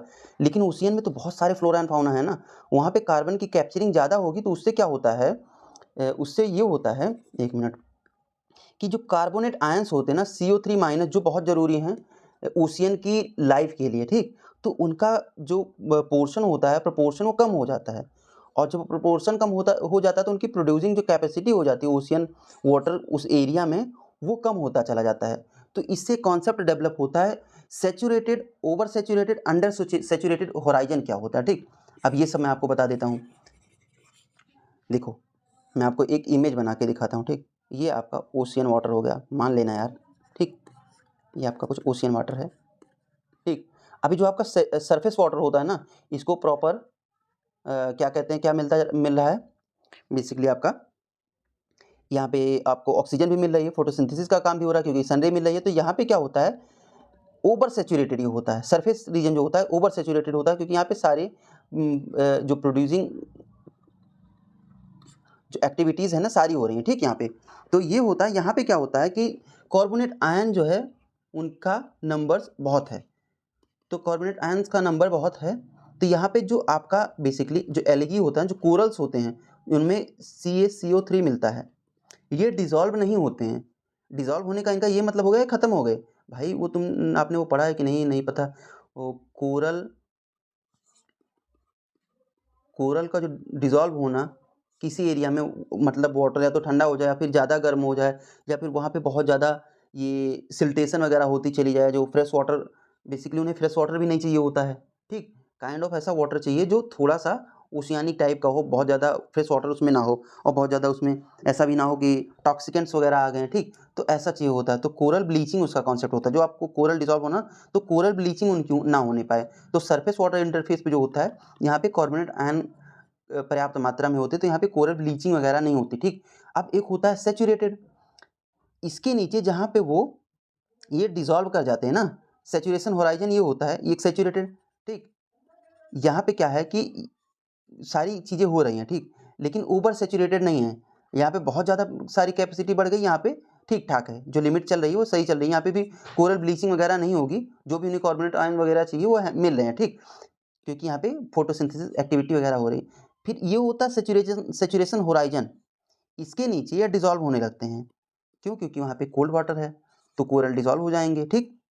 यहाँ पे उन्हें फोटोसिंथेसिस वगैरह नहीं करने को मिल रहा, तो भोजन नहीं मिलेगा, वो मर जाएंगे, ठीक। ये सारी चीज़ें होती हैं, तो इसको कहते हैं ऊपर वाला ओवर सैचुरेटेड, उसके बाद सैचुरेटेड, और कुछ होता है अंडर सैचुरेटेड। जब सैचुरेटेड होराइजन के पास आप जाते हो ना, तो उसके कुछ नीचे तक अंडर सैचुरेटेड होराइजन में होता है। क्या होता है कि यहाँ पे अंडर सैचुरेशन है, डीप कोल्ड ओशियन, जहाँ पे वाटर नेचुरली अंडर सैचुरेटेड होते हैं, वहाँ पे कैल्सीफाइन ऑर्गेनिज्म डिजॉल्व हो जाते हैं। तो इसका यही कॉन्सेप्ट है, जो आपका ओशियन एसिडिफिकेशन हो रहा है उससे अब आता है आपका कॉन्सेप्ट ओशियन एसिडिफिकेशन, ठीक। इससे क्या रहा है, तो एक बार फिर से मैं आपको बता देता हूँ, थोड़ा सा उसमें सही नहीं हो पाया था। ये आपका ऊपर वाला इंटरफेस सैचुरेटेड, ओवर सैचुरेटेड हो गया, फिर यहाँ से यहाँ तक आपका सैचुरेटेड है, ठीक, यहाँ पे डिज़ोल्व नहीं हो रहे हैं। फिर यहाँ पे अंडर सैचुरेटेड है, यहाँ पे डिज़ोल्व होने लगते हैं, और यहाँ पे तो है ही नहीं, कोरल्स हैं ही नहीं, ठीक। ये ओशियन एसिडिफिकेशन का कॉन्सेप्ट ही कोरल पे डिपेंड करता है। कोरल डॉट टाइप के कैल्साइट होते हैं दोनों, दूसरा एर्गोनाइट होते हैं, ठीक। तो जो कोरल कैल्साइट होते हैं वो ग्रेटर डेप्थ पे जाके डिज़ोल्व करते हैं, यहाँ कहीं डिज़ोल्व करते हैं, लेकिन जो आपका एर्गोनाइट होता है वो ऊपर ही डिज़ोल्व करने लगता है कंपैरेटिवली ऊपर। अब यहाँ पे बहुत ज़्यादा कार्बोनेट आयंस हैं, ठीक, इसलिए डिज़ोल्व नहीं हो रहा, क्योंकि इसी की ज़रूरत है इसको। यहाँ पे थोड़ा सा सही है, जो लेवल सही होना चाहिए है, थोड़ा नीचे आया आप तो कम होने लगा।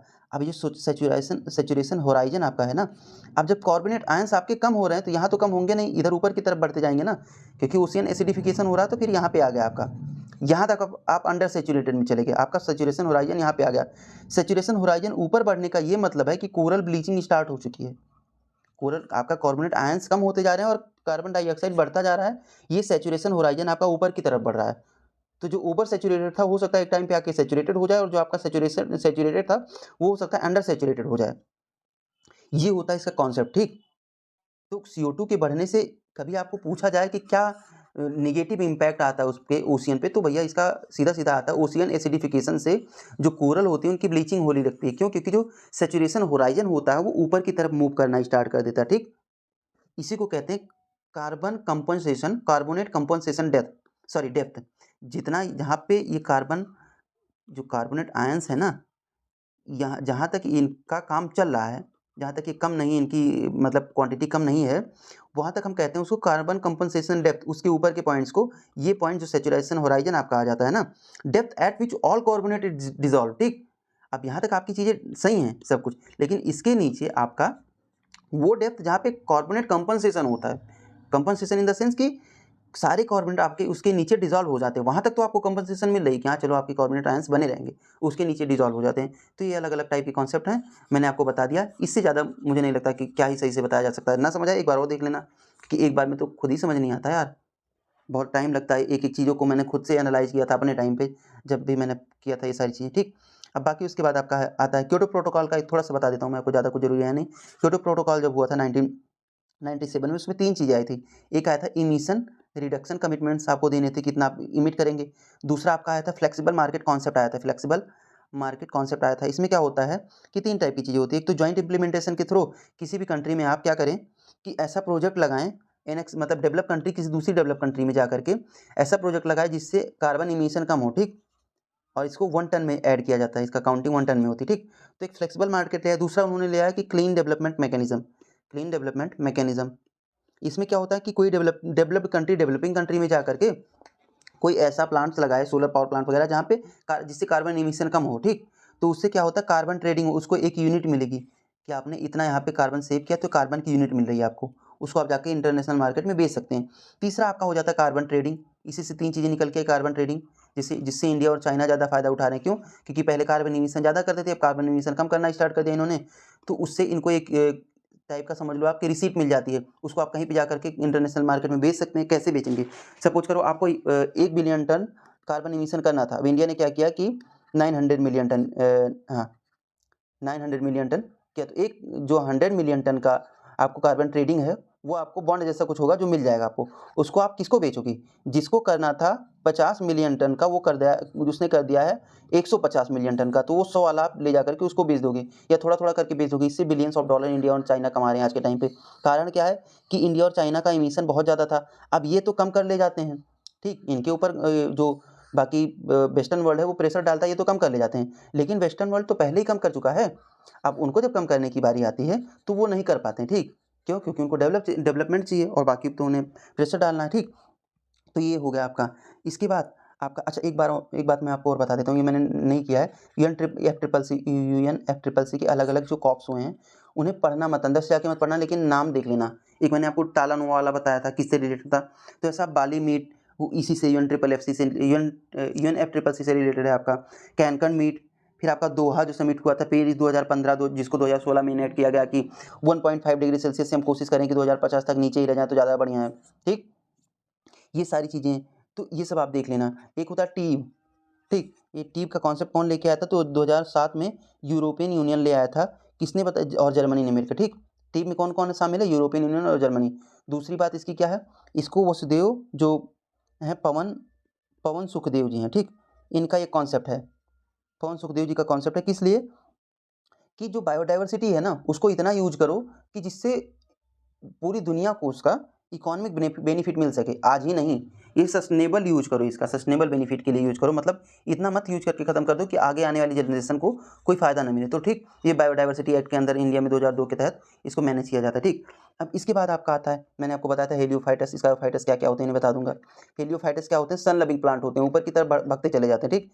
दूसरा आपका स्कायोफाइटस होता है। स्कायोफाइटस आपका दूसरा जो होता है ये होता है आपका शेड लविंग प्लांट्स, जो छाया में उगते हैं। तीसरा आपका होता है जियोट्रॉपिज्म, ऐसे प्लांट जो ग्रेविटी के कंपैरिजन पर मूवमेंट अपना रिस्पांस देते हैं, मूवमेंट बढ़ाते जाते हैं, ठीक। जो ग्रेविटी के थ्रू अपनी ग्रोथ को बढ़ाते हैं, ठीक। अब उसके बाद आपका आता है बायोस्फीयर रिजर्व कितने हैं इंडिया में। बायोस्फीयर रिजर्व कितने, ये मैंने सोचा था कि अलग से सारी चीज़ों को पढ़ाऊंगा इसको, लेकिन अभी आज आ गया मौका तो पढ़ा ही देते हैं, ठीक। इंडिया में कितने बायोस्फीयर रिजर्व हैं? तो इंडिया में 18 बायोस्फीयर रिजर्व हैं। एक थोड़ा सा टाइम लग जाएगा, एक मैप बना देता हूँ मैं आपको, 1 मिनट वेट कर लेना दोस्त। कुछ ऐसे बनेगा आपका मैप, फिर ऐसे कुछ करके आएगा,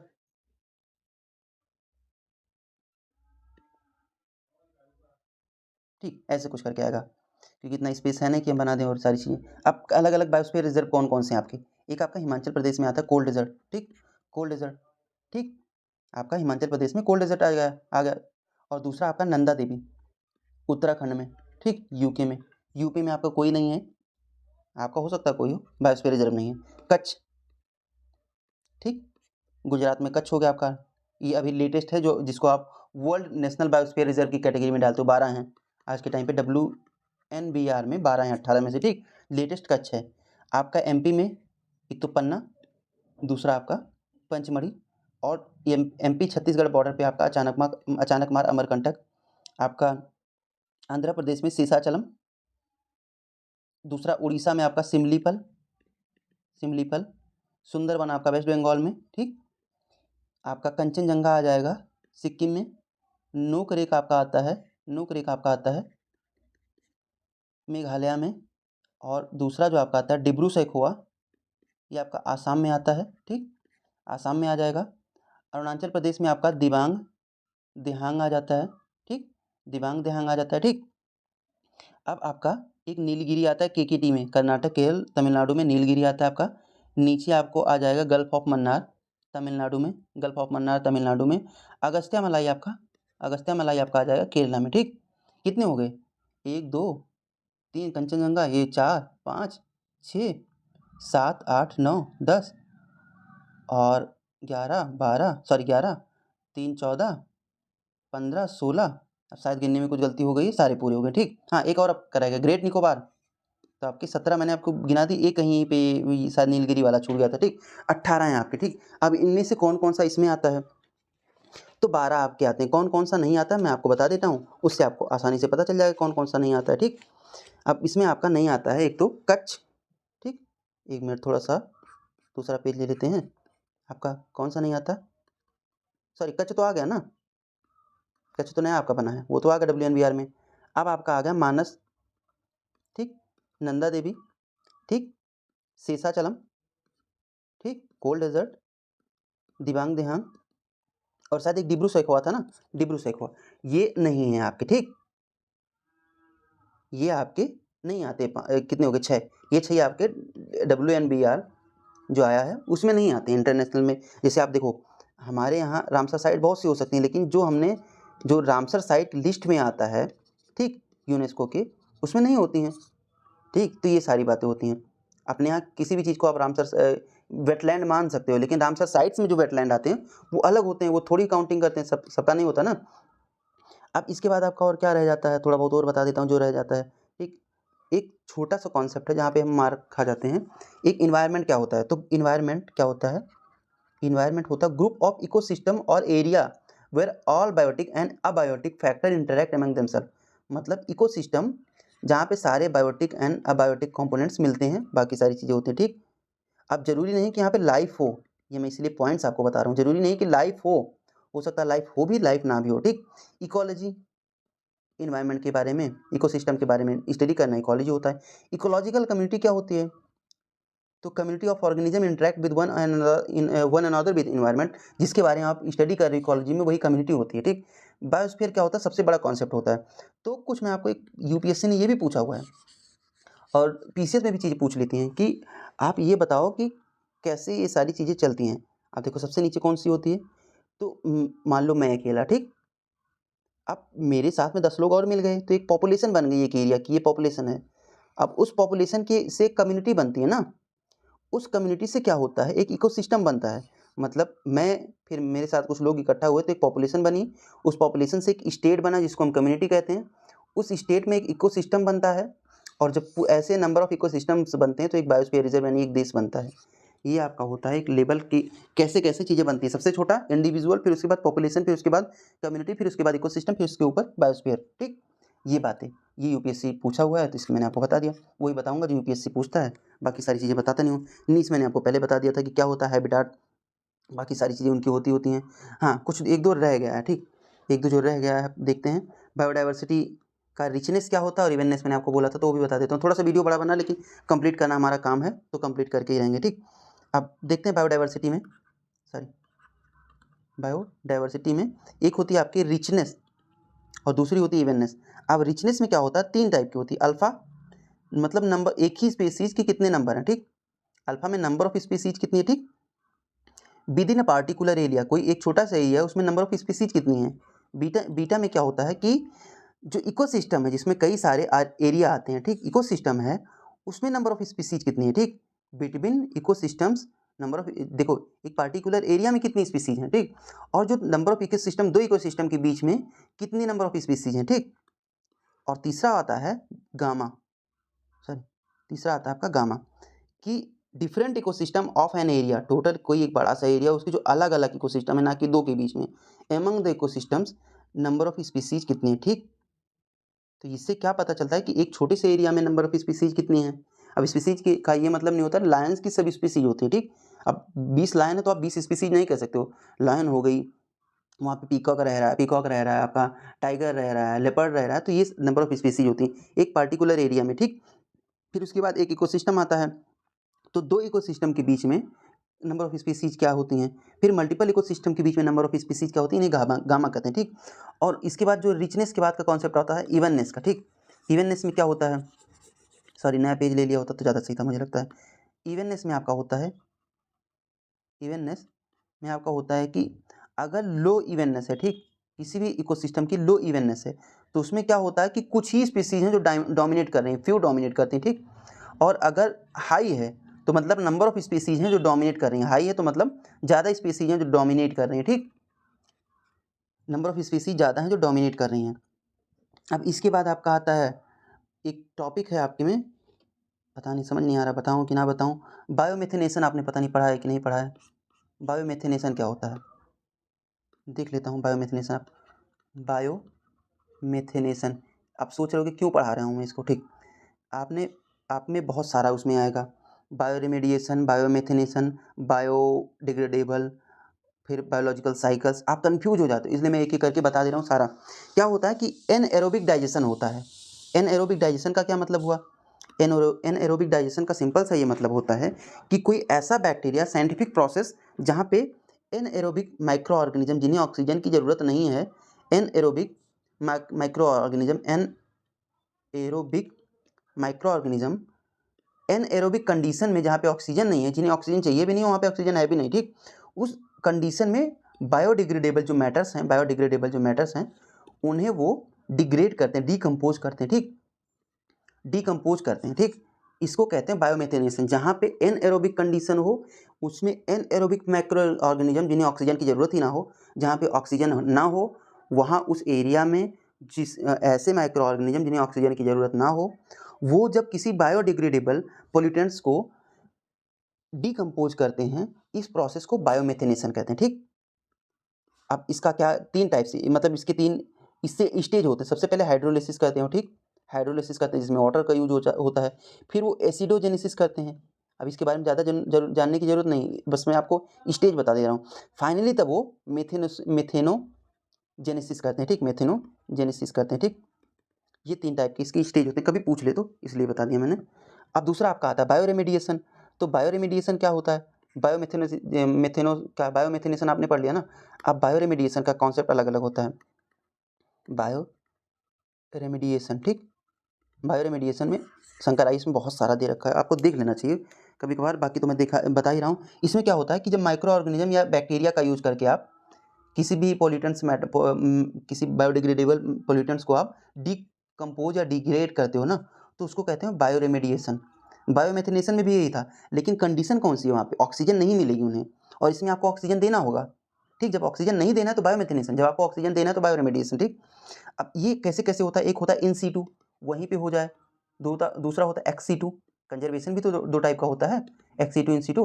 अब इन सीटू और एक्स सीटू जो बायोरेमेडिएशन का प्रोसेस होता है, इसमें तीन होते हैं। इन सीटू में बायो वेंट बना करके उसमें ऑक्सीजन ट्रांसफर करते हैं, और फिर माइक्रो ऑर्गेनिज्म उसमें होते हैं, पनपते हैं, फिर पोल्यूटेंट्स को डिग्रेड करते हैं, बायोस्पार्सिंग, ठीक। और तीसरा होता है बायो ऑगमेंटेशन। इसमें क्या होता है, माइक्रो ऑर्गेनिज्म को हम दूसरी जगह से लाके डाल देते हैं। पहले में क्या होता है, हमने क्या किया, वाटर और एयर वगैरह प्रोवाइड किया, ठीक। एक क्या है उसमें कि एक सिस्टम ऐसा बनाया कि यहाँ पे माइक्रो ऑर्गेनिज्म पैदा हो सकें, ऑक्सीजन वगैरह वहाँ पे एयर वगैरह प्रोवाइड की, माइक्रो ऑर्गेनिज्म पहले पैदा हों, फिर उसके बाद इसको डिग्रेड करें। बायोस्पार्सिंग में हम क्या करते हैं कि इंजेक्ट कर देते हैं एयर को, काफ़ी नीचे ले जा करके इंजेक्ट कर देते हैं, ठीक, बेल जैसा कुछ बना करके उसमें, तो वहाँ पे माइक्रो ऑर्गेनिज्म पैदा हो जाते हैं, तो वो उसको डिग्रेड करते हैं। तीसरा जो बायो ऑगमेंटेशन होता है ना, इसमें हम माइक्रो ऑर्गेनिज्म को ऐसा नहीं कि कुछ कोशिश करते हैं कि बन जाए, हम क्या करते हैं उसमें हमारा काम होता है कि बाहर से हम इंपोर्ट करके, इंपोर्ट इन द सेंस कि दूसरी जगह से माइक्रो ऑर्गेनिज्म को ला करके यहाँ छोड़ देते हैं जिससे वो डिग्रेड करें। ये हो गया आपका इन सीटू। एक्स सीटू में क्या होता है, एक्स सीटू में आप लैंड फॉर्मिंग करते हो, इसमें ज़्यादा कुछ जानने की जरूरत नहीं। लैंड फार्मिंग करते हो, लैंड फार्मिंग के थ्रू आप कर लेते हो। बायोपाइल्स बनाते हो, बायोपाइल्स के थ्रू जिसमें लैंड फार्मिंग प्लस कंपोस्टिंग वगैरह, जहाँ पे आप कंपोस्ट डालते हो ना बची खुची चीज़ें, वहाँ पे वैसे माइक्रो ऑर्गेनिजम्स पैदा हो जाते हैं। फिर आपका जो बायो रिएक्टर्स कभी कभी यूज होते हैं, टेक्नोलॉजिकल चीज़ें, बायो रिएक्टर्स का यूज करते हो आप। और बाकी बहुत सारी ऐसी फाइटो रेमेडिएशन उसमें दिया हुआ है, फाइटो रेमेडिएशन जहाँ पे आप प्लांट्स यूज करते हो। ठीक, प्लांट्स कैसे यूज करते हैं, जो कंटेमिनेंट्स होते हैं ना वाटर में, प्लांट का क्या काम होता है, आपने वो वाला क्वेश्चन पता नहीं पढ़ा कि नहीं पढ़ा। देखो ऐसे जब मैं इस तरीके से बोलूँगा आपको कि यूपीएससी पूछता है, कब पूछता है, कुछ बातें बोलूँगा जहाँ से पीवाईक्यू से आप रिलेट कर सकते हैं, आप किसी चीज़ से रिलेट कर सकते हैं। जैसे आपको फाइटो रेमेडिएशन अगर पढ़ना हो, फाइटो का मतलब जहाँ पे प्लांट का यूज हो, रेमेडिएशन का मतलब आप खुद जानते हो। ठीक, तो प्लांट्स का यूज कैसे करते हो, कहीं पे वाटर है, उसके आसपास में कुछ प्लांट्स लगे हैं, तो उसमें जो टॉक्सिकेंट चीज़ें होती हैं ना, उनको प्लांट्स सोख लेते हैं और वाटर को फिल्टर कर देते हैं। ठीक, तो एक तो फिल्टर फीडर आपने पढ़ा था, दूसरा आपने उसमें बताया था कि अगर जो कौन सा ये ट्रॉपिकल रेन फॉरेस्ट है, लंग्स हैं, तो किडनी क्या है पूछा था ना यूपीएससी ने, तो आपने बोला था किडनी का मतलब फिल्टर करना। ठीक, तो यही चीज़ें, फाइटो रेमेडिएशन का काम होता है चीज़ों को फिल्टर करना, प्लांट्स ऐसे करते हैं। ठीक, और दूसरा होता है एक माइक्रो रेमेडिएशन।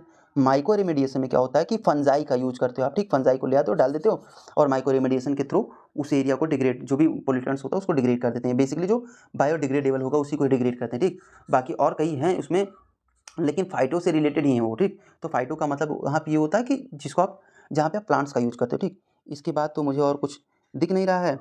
अब एक और वीडियो शायद इसका बनेगा। ठीक, मोटा मोटा कुछ थोड़ी बहुत चीज़ें रह जाएंगी, उसको हम पढ़ा देंगे। मैंने आपको बायोस्फीयर रिजर्व पढ़ा दिया, आपका रह क्या गया।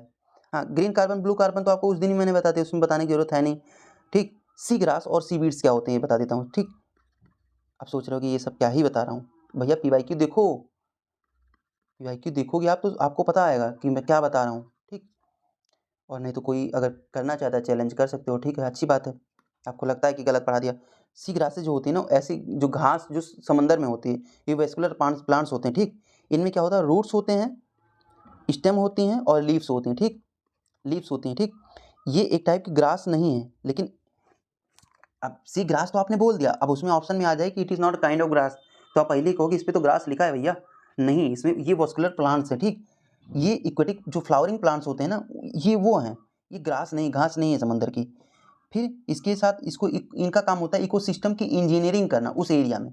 ठीक, और जो सी वीड्स होते हैं, समुद्र में जो वीड्स होते हैं, ये नॉन फ्लावरिंग होते हैं। ठीक, नॉन फ्लावरिंग प्लांट्स हैं, मरीन प्लांट इनको कहा जाता है। इसमें रूट्स नहीं होते हैं, रूट्स नहीं होते हैं। ठीक, और स्टेम जो होता है इनका, वो क्या होता है, स्टेम एंड लीव्स, इसमें ना रूट्स ना स्टेम ना ही लीव्स। ठीक, जो वीड्स हैं, कभी पूछेगा सी ग्रास सी वीड्स में डिफरेंस क्या है, तो सी वीड्स जो होती है उसमें स्टेम रूट्स हैं, लीव्स नहीं होती हैं, और जो सी ग्रास होती है उनमें तीनों होती हैं। Sea grass kind of vascular plants हैं, यानी फ्लोरिंग प्लांट्स हैं, सी वीड्स जो है नॉन फ्लोरिंग प्लांट्स है। ठीक, अब अगर आपको एग्जाम्पल में पूछ लिया जाए तो माइक्रो एलगी, फाइटोप्लैंक्टन आपके हो गए, जायंट केल्प फॉरेस्ट आपने पता नहीं पढ़ा है कि नहीं पढ़ा है। जैसे आपका ये होता है ना हाँ केल्प फॉरेस्ट, हाँ केल्प, जायंट केल्प होते हैं। ठीक, केल्प फॉरेस्ट भी एक टाइप का होता है, जैसे आपके कोरल्स नहीं होते हैं वैसे केल्प फॉरेस्ट होता है। जैसे आपका ट्रॉपिकल एवरग्रीन फॉरेस्ट, हाँ ट्रॉपिकल एवरग्रीन फॉरेस्ट है, ट्रॉपिकल रेन फॉरेस्ट, ऐसे ही ओशियन में केल्प फॉरेस्ट है बहुत ज़्यादा डेंस। ठीक, तो ये थोड़ा थोड़ा सा था जो मैंने आपको बता दिया। एक बॉन चैलेंज हुआ था, ये पुराने न्यूज़ हैं। ठीक, जो मैं आपको उठा के दे रहा हूँ, आप सोच रहे होगे कि क्या आज के टाइम में काम है इनका, हो सकता है कुछ नया न्यूज़ में आया हो वो आपको याद ना हो, तो पुरानी चीज़ों से आप इसको को रिलेट कर सकते हो। ठीक, तो बॉन कन्वेंशन 2015 में हुआ था। ठीक, इसमें क्या था कि पहले कहा गया था, सॉरी बॉन कन्वेंशन बाद में हुआ। ठीक, 2000 शायद 19 में इसको न्यूज़पेपर में मैंने पढ़ा था, 2019 में हुआ था। ठीक, तो ये इसको कहते हैं कि कुछ डिग्रेडेशन, फॉरेस्ट डिग्रेडेशन कुछ ऐसे ही है यार, इसका नाम नहीं आता है पूरा मुझे, एक कन्वेंशन है। ठीक, जो इसका क्या मतलब है कि जो डिग्रेडेबल लैंड, जो डिग्रेडेड लैंड्स है ना, जहाँ पे आप खेती वगैरह नहीं करो, उन्हें फॉरेस्ट में या फिर सोइंग एरिया में चेंज करना है आपको। तो पहले बॉन कन्वेंशन, पहले क्या बोला गया था कि लगभग 150 मिलियन हम हेक्टेयर बाई 2020 तक,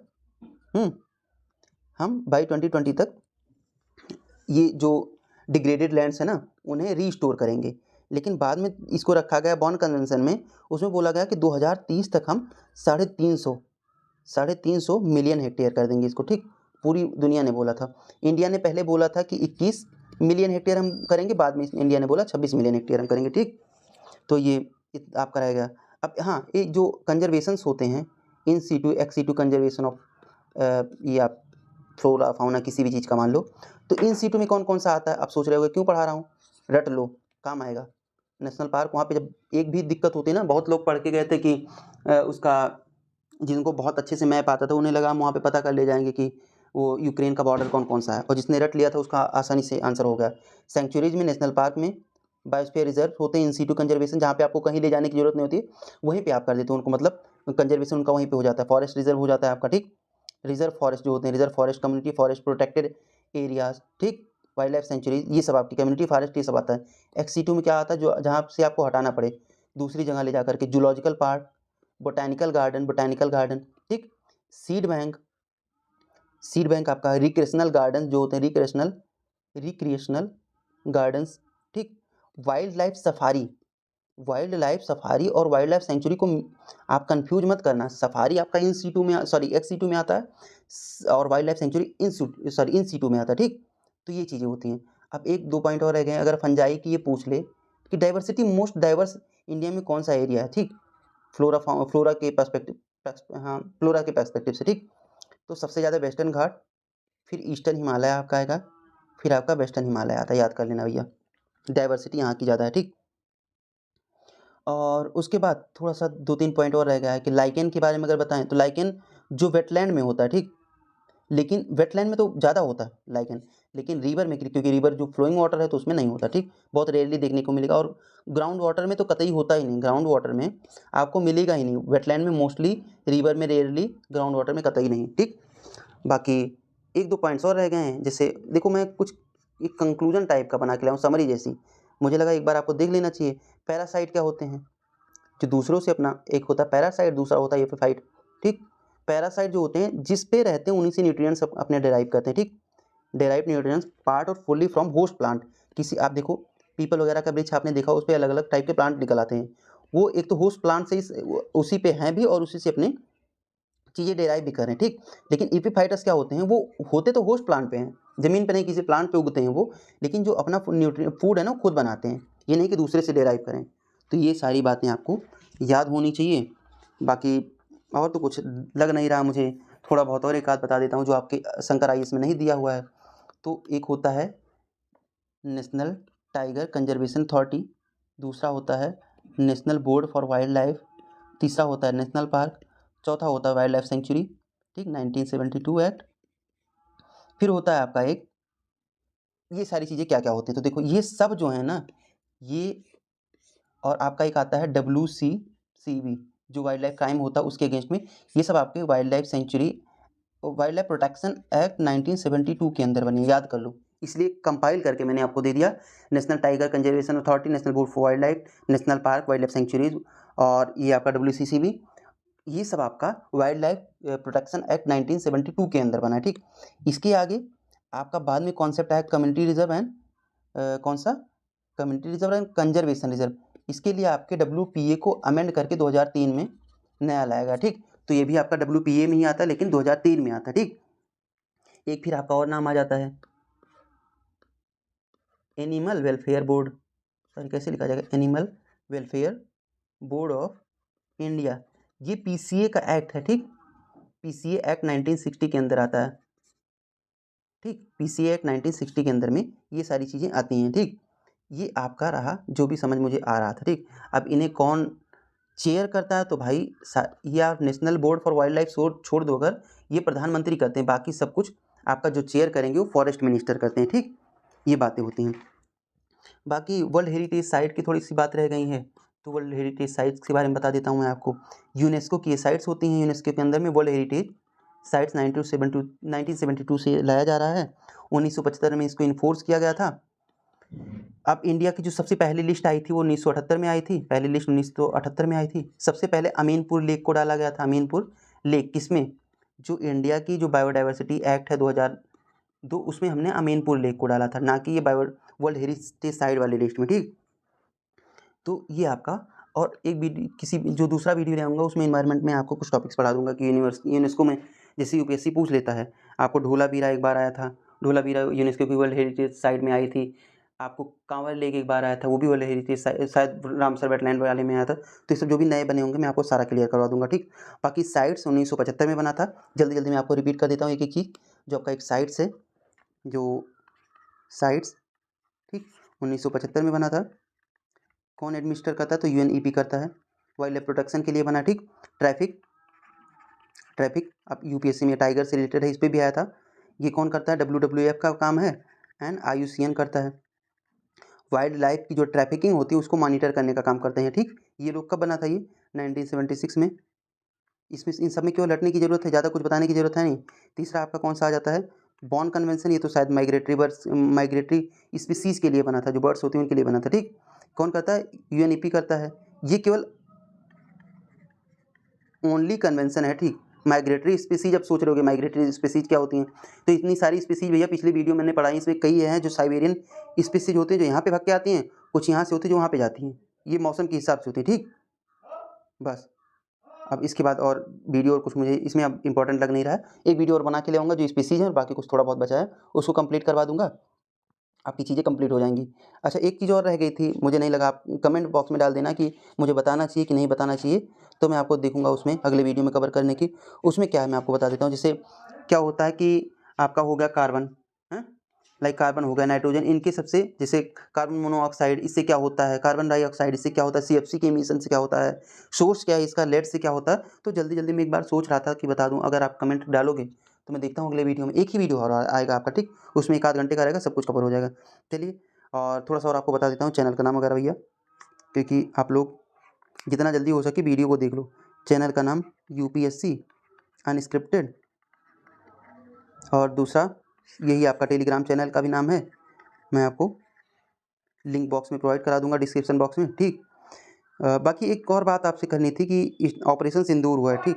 तो उसमें क्या चल रहा है कि टर्की का मीडिया, चाइना के मीडिया और पाकिस्तान के मीडिया ने इन्फॉर्मेशन वॉरफेयर स्टार्ट कर दिया। वो कह रहे हैं हमने राफेल गिरा दिया, 3 MiG-29 गिरा दिया, और कुछ एक सुखोई M30 MKI गिरा दिया, 5 फाइटर प्लेन वो कह रहे हैं। वो कुछ एक इमेज देते हैं जो फ्यूल टैंक का है, ठीक। फ्यूल टैंक का है, जो यूजुअली फाइटर प्लेन्स कभी कभी छोड़ देते हैं, हो सकता है पुराने टाइम में किसी ने छोड़ दिया हो कहीं पे, ठीक। तो उसको, उस पर कुछ जो मार्क्स बने हुए हैं ना ऊपर, वो फ्रांस के हैं, ठीक, किसी फ्रेंच की कंपनी के हैं। तो उसको ये लोग ये कह रहे हैं कि डसॉल्ट का है, बाकी सारी चीज़ें पूरा फेक है, प्रोपेगेंडा है। क्योंकि पहले इनकी गवर्नमेंट ने ये बताया था कि सपोज करो अगर ये बॉर्डर है तो इनके फाइटर प्लेन्स ने यहीं ऊपर आकर के और यहीं पे सारी चीज़ें की हैं, यहीं से मिसाइल इन्होंने दागे थे। तो जब मैं तुम्हारी टेरिटरी में गया नहीं भैया, तो तुमने गिराया कैसे फाइटर प्लेन? तो इस इन्फॉर्मेशन से आप बचें, इन्फॉर्मेशन वॉरफेयर से आप बचें, ठीक। और फैक्ट चेक करके ही न्यूज़ को पढ़ें, बिना कुछ सोचे समझे सोशल मीडिया पे कुछ भी ना डालें। ट्विटर वगैरह पे कुछ हैंडल ऐसे बन गए हैं जो इंडिया को दिखा करके कि हम इंडिया के हैं, और कुछ हिंदू ने भी, द हिंदू ने भी रिपोर्ट दे दी थी। तो थोड़ा सा ये हमारा अनफॉर्चुनेट सिचुएशंस हैं, या हमारे लिए अनफॉर्चुनेट कंडीशंस हैं कि कुछ लोग ऐसे हैं जो कभी-कभी द हिंदू जैसा न्यूज़पेपर भी बिना कुछ सोचे समझे छाप देता है। तो आप अगर द हिंदू रोज़ पढ़ते हो ना, तो उनके जो हेल्प वगैरह है, फिर जहाँ पे भी उनके ट्विटर हैंडल पे आप जाके उन्हें ये कंप्लेन रेज करो कि आप वही चीज़ें दिखाओ जिसके बारे में आपको फैक्चुअल पता है। एक कोई देखो, कुछ रिपोर्ट्स आप देते हो, ठीक है, एक इमेज दिखा करके आप ये बता रहे हो अगर ना कि इंडिया के फाइटर प्लेन शायद शूट डाउन हो गए हैं, तो इसका मतलब कि अब धीरे धीरे आपकी जो पहले इमेज थी वो ख़राब होती जा रही है। आप गवर्नमेंट के अगेंस्ट ही बिल्कुल आ गए हैं। आपका काम है न्यूज़ को लोगों तक डिस्पर्स करना, ना कि गवर्नमेंट के अगेंस्ट काम करना। और इस टाइम पे गवर्नमेंट ने एक नेशन फाइट कर रहा है, और अगर नेशन कुछ गलत भी कर रहा है ना, तो उसको आप सुलझा सकते हो, ठीक। ऐसा नहीं कि उसके बारे में आप टोटली अगेंस्ट हो जाओ। यूक्रेन में यही हुआ था। रसिया इतनी बड़ी कंट्री, लोगों को लगा 2 दिन में जीत लेगा, लोग साथ में आ गए, क्योंकि उन्हें समझ आया गवर्नमेंट का रोल नहीं है यहाँ पे, नेशन की बात है, पूरे देश की बात है। आज तक फाइट कर रहे हैं लोग, हथियार दूसरों से ले रहे हैं, फाइट आज तक कर रहे हैं। तो ये आप बात समझो कि आपको ये नहीं कि हिंदू है या इंडियन एक्सप्रेस है, कोई भी न्यूज़पेपर, इतना मत मान लो कि उसके बिल्कुल से मंत्री ही बन जाओ, एडवाइज़र मत बनना उनके। जो भी वो न्यूज़ देते हैं उसका भी फैक्ट चेक किया करो एक बार। और इनके तो एक आध दो हो सकते हैं, एक आध दो परसेंट, बाकी जो सोशल मीडिया पे ट्विटर हैंडल वगैरह हैं, ये बहुत सारे फेक न्यूज़ फैलाते हैं। तो जब तक आपकी गवर्नमेंट कोई कंफर्मेशन ना दे, तब तक आप इन चीज़ों को नहीं मानेंगे, ठीक। बाकी ऑपरेशन सिंदूर जैसे हमारा सक्सेसफुल हुआ है, वैसे ही बाकी चीज़ें सक्सेसफुल होती जाएंगी। अब पाकिस्तान को डरने की ज़रूरत है, ऐसे कदम आगे से उठाएगा तो फिर उनको पता है कि जवाब में क्या मिलेगा, ठीक। तो आगे पूरे देश के साथ रहिए, आप गवर्नमेंट के साथ रहिए। और क्योंकि आपका एग्ज़ाम भी है मई में, तो आप वीडियो पढ़ते रहें, जितना ज़्यादा से ज़्यादा हो सके देख लें आप। क्योंकि मैंने आपको पहले भी बता दिया, मुझे यहाँ पे सब्सक्राइबर बढ़ाने या फिर लाइक्स या फिर कमेंट वगैरह के लिए मैं बहुत सारी चीज़ें नहीं कर रहा हूँ। मुझे पता है कि प्रीलिम्स में लोग इस टाइम पे बहुत फ़ाइट कर रहे हैं, तो बहुत ज़रूरत है। अगर आपको कुछ पता है तो आपको शेयर करना चाहिए और जो भी मैंने आपको पढ़ाया है, आप खुद उठा के देख लेना कि आपको कितना आता है, कितना आपने पढ़ रखा है और ये काम आएगा कि नहीं आएगा। इसको पढ़ने के बाद जो केवल 4 साल के अभी मैंने पेपर सॉल्व कराए हैं ना, शायद कल 5वाँ 2024 वाला वीडियो ले आऊँगा एक आध पार्ट का। आप खुद उठा के उसको देख लो कि होता है कि नहीं होता है, ठीक? ऐसा नहीं कि एक दिन की रिसर्च है, कुछ सालों की मेहनत है जो मैं आपको दे रहा हूँ, ठीक? तो बाकी आप खुश रहें, मज़े करते रहें। Thank you.